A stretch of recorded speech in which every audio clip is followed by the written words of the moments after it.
So it's kind of hectic having 2 schedules at once. So what I do recommend so much is having a daily planner. Most YouTubers already have a daily planner, but go be like I say this a lot, but if you're a YouTuber, you have to be a micromanager. You have to have a schedule on everything you use, on your iPad, on your iPhone, on your computer, on your tablet, on everything. You have to have a schedule on your calendar. You have to have alerts. You have to have notes. You have to be like super crazy OCD on this, because it will save your life. I can guarantee you if you do this, if you're OCD about this. And make sure to plan your weeks at least 2 to 3 weeks before. Having a sort of schedule will definitely save your life. And not even that, make vlogging. Let's say you're doing like tags and challenges, and you're doing vlogs that you could just do in one sitting. If you have a free moment, do them in one sitting. You will be so much happier. I can guarantee this, because if you're doing a lot of schoolwork and you don't want to be taking space out of your day, make a video that you've done Monday. So make sure to do as many. If you could do a lot of videos in one thing, do them, and that way you just have to upload them, and it's like so easy. And have a set written down description box kind of stuff. How about that? If you're someone that has the same description box stuff all the time, just save it in like a memo box or something, and just copy and paste. Copy and paste. It will save your life. I can guarantee that. And yeah, try to do editing and all that stuff in one sitting. And make sure to try to do it on a Saturday or a Sunday. Choose one day on the weekend that you're gonna do all your homework, and then choose one day on the weekend that you're gonna do all your editing, your videos and stuff. Because that will save your life a lot. What I learned from experience is Friday night people just kind of hang out with their friends. Saturday people usually go out with their families. So Sunday morning is when I would do all my homework, and then Sunday I would just do all my video and my editing, and then I just kind of distribute it out the week, and it would save my life. So for YouTubers that are students, micromanaging is so important. Okay, so that's number 3. Tip number 4. This is also daily, kind of general. For people that are in school, what I learned really is important is to try to do all the homework for your week. If they give you a list of all your homework that's due for the month or a week or whatever, try to do all of it in one thing, which is kind of similar to the thing with the vlogs, just because it will save you so much time and energy if you don't have to keep worrying about doing all your homework. So try to do all of this. Let's try to do for the week on a Saturday or Sunday, whatever, and then give it to the teacher like for that week, and say, okay, tell me what you like the homework. If you don't like the homework, so that way they can give you notes, you can revise it, and you submit back, and it's so much easier than just doing it in one thing and knowing it's bad. And yeah, so Saturday, Sunday, whatever day you do homework, do your homework all for that week. Give it Monday, Tuesday, Wednesday, they give you back your homework with your notes. With their notes, you just revise on Thursday, Friday, you hand them all back in, and then you're good to go. You don't have to worry about doing your homework anymore, and it saves your life. That being said, when I say you do it Saturday, Sunday, and then hit it Monday, I mean the Monday before it's actually due. So it's like 2 weeks before at least. So that way if they give you for the month, it's kind of like some of them are already done really well. And yeah, anyway, so try to do all your homework as much as you can in one thing. But that being said, don't overpress yourself to do everything at once and kind of drive yourself crazy. That's not what school's about. Just try to do at least 1 week's worth on the weekend, and you'll be happy. I can guarantee it. That way you're not always stressing with all that easy heckness. Okay, that's tip number 4. Tip number 5, which is for people going to new schools, is try to make friends with people that are at least 1 to 2 years older than you. Try to go to events in the summertime where you will get to meet people who are a little bit older than you.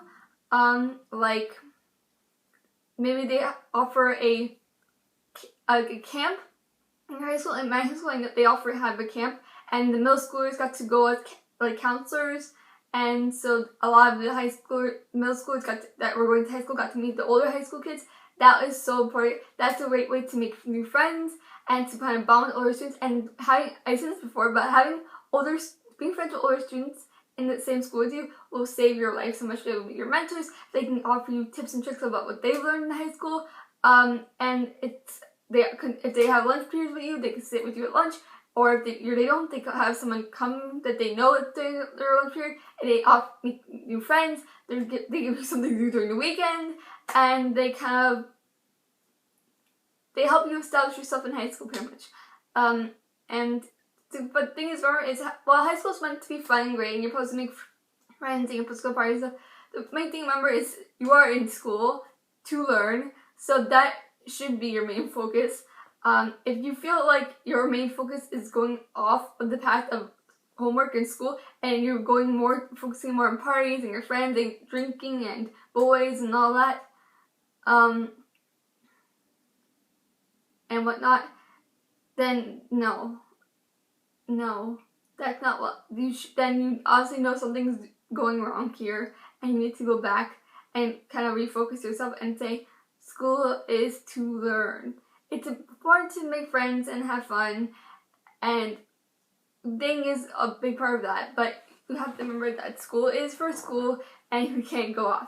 And I know it's like an infomercial here, but it is important to remember that, because if you go off that path and you kind of gear more into parties and stuff, you will regret later in high school, because your grades will drop and you won't be able to go to good college, you won't get a good job, and you're never gonna be able to get back on the right track. It's really hard to get back on the right track, especially if it accumulates after years and years and years of being on the wrong track. So it's important to try to not really get off track as much as possible. So, yeah, making friends and going to like activities like going to the camps and stuff like that is also really important to make. So yeah. Obviously, it doesn't have to be only the camp. I'm sure there's other tons of activities that you can meet older students at. But yeah, that's tip number 5. Tip number 6 for vloggers, but anyone could use these tips really, is remember that your friends most likely, even though YouTube is pretty well known and big and all that, a lot of them probably aren't on YouTube like you are. And they're living their normal lives, and you have your life, and you know what, you may get caught in your own little bubble in your own life and forget to vlog, and that's one side of skill. Or your skill is that you're all caught in your own bubble and you want to vlog everything, and your friends, you know what, they're not vloggers, they don't know what's what.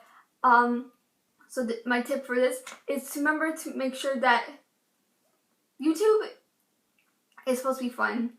And YouTube is not supposed to be something that's forced. You shouldn't force yourself to vlog every little thing that's happening to you. If you don't feel like you need to vlog, obviously there's a reason for that. And to remember so that's that. Don't force yourself to vlog if you don't want to vlog. There's a reason that you don't want to vlog. So that's my tip. Just do it if you feel like it. And remember, as I said, that your friends are not. Most of them probably won't be on YouTube. So you have to keep that mindset back your head that if you're putting someone in a situation where they have to be on your video and they're not comfortable with it, you shouldn't definitely take it out in consideration, because you know what? How would you feel if you were in their shoes? So my little thing is I try to do is, if you're taping, make sure that any vlog that you do tape does not include other people in the vicinity of it.